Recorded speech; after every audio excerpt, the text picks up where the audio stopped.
by Raymond Daniels. How you guys doing? All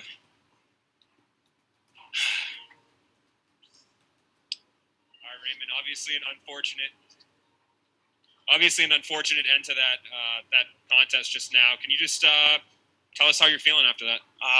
First and foremost, I'd like to give glory to God and thank Him, for coming out safely. I hope my opponent, Peter, is okay.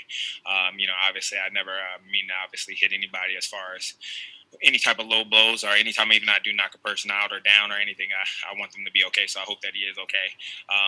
Definitely not how I wanted the fight to go or to end. I had an entire different ending in my mind. But unfortunately, it didn't get there. It's the first time that's ever kind of happened. First time I thought it was a body shot, but my foot is kind of big, so it covers a lot. The second time I definitely hit him in the groin pretty clean. He kicked me and kind of knocked me off balance, which made me miss my target a little bit. It's unfortunate as things. 2020 has been that type of year where all kind of crazy stuff has happened. I normally don't miss my spin kicks like that. When that second one landed, did you kind of have an idea this might be it? Yeah, when the second one landed, the second one hit very clean, and I know my a spin kick is the hardest technique you can throw in all combat sports. So my spin kick is kind of like my bazooka, my grenade launcher, whatever you want to call it.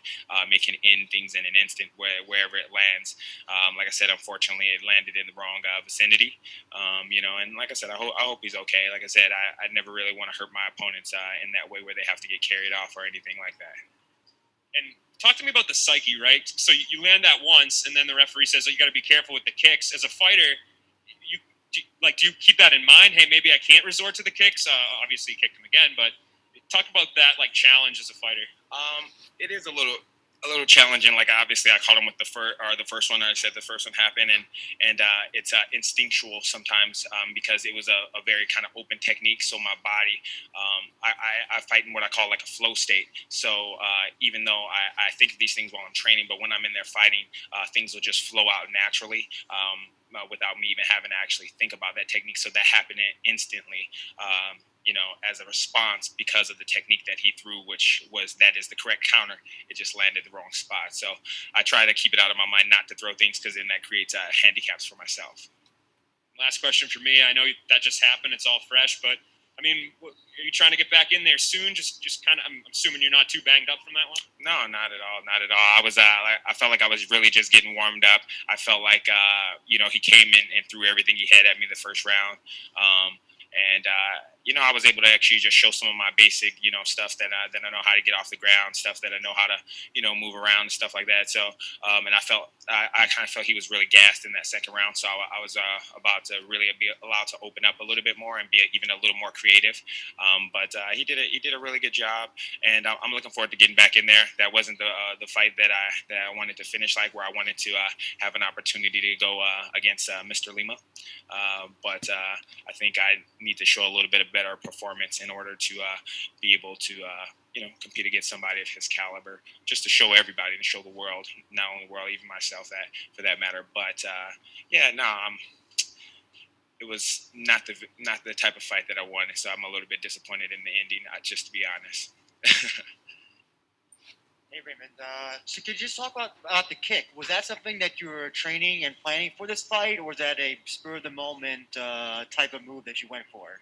No. I throw that quite often. He's actually a southpaw fighter. So the switch round kick that he throws is for me and my style is a very telegraphed motion, so I can see it coming. So the spin kick is a natural and instinctive counter for me because the technique takes so long to get to me. The kick happened to hit my shoulder, which ended up knocking me off balance, which caused me to move and hit a different target.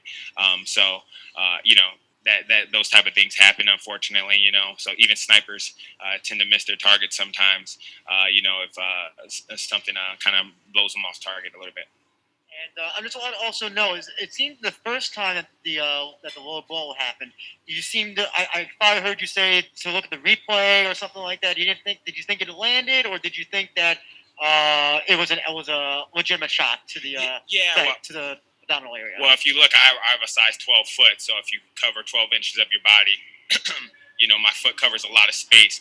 That type of technique is actually thrown with the heel, not with your toes. So I know my toes may have kind of been to the body. I got to see it myself. It might have been to the groin, but where I thought I spotted my target, I thought my heel, which is what I was digging in with, my heel hit his body, and I thought that that's what caused the knock his wind out. But it could have been a low blow. Like I said, I have to look at it and check it out myself. But back to the drawing board for me, continuing to improve myself, just gives me more time and more experience actually in the MMA cage, to be honest. You know what I mean? That's my third, fourth fight in the MMA cage. So that just gave me a little bit more experience, so that way I can go and get prepared that much better and that much more. Two quick ones from the internet here, Connor. Hey Raymond, how are you? I'm great, brother. How about yourself? Good. Thanks for asking. How interested are you, after, how this one ended, how interested are you in running this one back with Peter? Oh, yeah, I'm definitely. I mean, if he wants to come in and he wants to run it back, I have no problem with running it back. He's got a lot of heart. He's a really game fighter. That's why I was looking forward to fight him, because he comes forward and he is going all out. He's throwing his heart and soul into pretty much like every punch. So I was looking forward. It's surprising to me, like, to have somebody actually want to stand up and fight against me. Kudos to him for wanting to stand up and wanting to fight with me and stuff like that. But I mean, if he wants to run it back, I have no problem with it. You know what I mean? It's I'll make sure I won't kick him in the groin next time. Hey Raymond, Kevin here. Unfortunate results. Let me ask you one thing. Were you trying to carry the momentum of your, 2 wins, the real deal highlights, the 720 finish? Were you trying to capture that again in this fight? Trying to capture the highlight reel finish? I'm always trying to capture that highlight reel finish. That's part of me, part of who I am. God has blessed me with a skill set and an ability to go out and to glorify His name, and I feel that it's my kind of give back to Him to try and use those skill sets to the best of my ability. So when I throw those techniques, I have that ability. Not anybody else in MMA really does anything kind of remotely like that. I'm always trying to capture that moment, trying to give the crowd and the fans something that they've kind of never seen before, something that'll energize everyone, even though we don't have a crowd. It was a little different not having that crowd, because I'm used to the oohs and the ohs whenever I'm throwing things. But, I'm always trying to recapture that lightning in the bottle, so to speak. All right. Thank you very much, Raymond. All right. Thank you, guys.